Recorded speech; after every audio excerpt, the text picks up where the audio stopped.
Welcome to the channel. Today I'm going to show you how to write an entire paragraph in one single cell in Microsoft Excel. Ladies and gentlemen, we are in Microsoft Excel. We are using the browser version, but if you are going to use the desktop version, it is exactly the same. Now, we have a paragraph.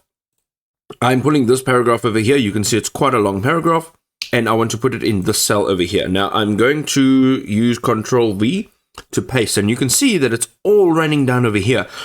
Now, for example, if I want to put text in over here, what's going to happen is it's going to cut it off. So you won't be able to see all of this text anymore. Simply what we can do is make sure that that cell is selected, go up to Home, click on Home, and then you will see this icon here. It says Wrap. Now, if your ribbon looks like this, you'll see Wrap Text. And there it is. Now everything's in one single cell, the whole paragraph, and it will be sized accordingly. So let's say if you want to just remove a couple lines and hit enter, it will now just adjust that cell to the size of your text.